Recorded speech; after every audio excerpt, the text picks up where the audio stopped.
म्हणजे नवरा बायकोमध्ये जी प्रक्रिया होणे गरजेचं आहे ते झालेली असणार आहे।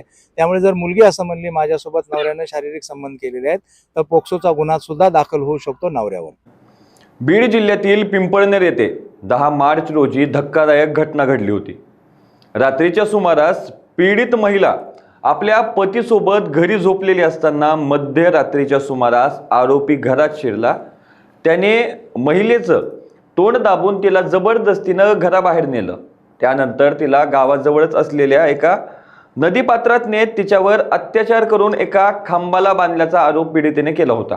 घटनेची दखल घेत पोलिसांनी आरोपीवर गुन्हा दाखल केला, त्याला अटकही करण्यात आली। पण विवाहितेचा बालवयातच विवाह झाला होता हे तिने पोलीस फिर्यादीत दिलेल्या जबाबातून समोर आले आणि त्यानुसार आता तिच्या पतीसह तिचे आई वडील व सासू सासरे यांच्यावर देखील गुन्हा दाखल करण्यात आलाय।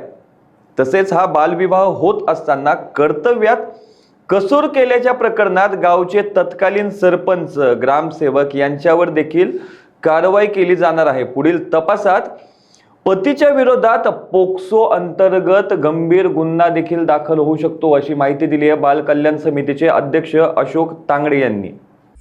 पिंपळनेर प्रकरणामध्ये FIR दाखल करताना त्या मुलीनं असं सांगितलं की माझा विवाह झालेला आहे।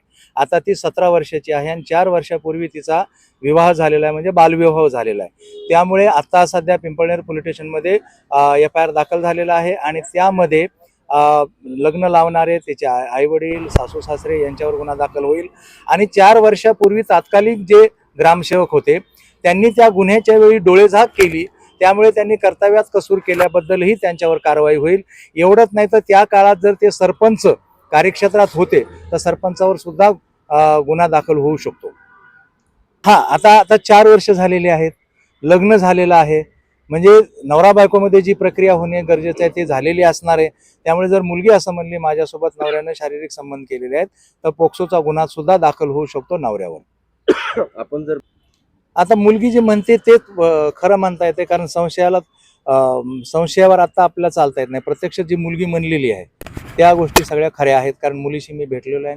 मुलगी खरं बोलते नाही, मुलीनं जे FIR मध्ये लिहिलेलं आहे तेच सांगितलेलं आहे, बाकी फारशा दुसऱ्या गोष्टी आलेल्या नाहीत समोर।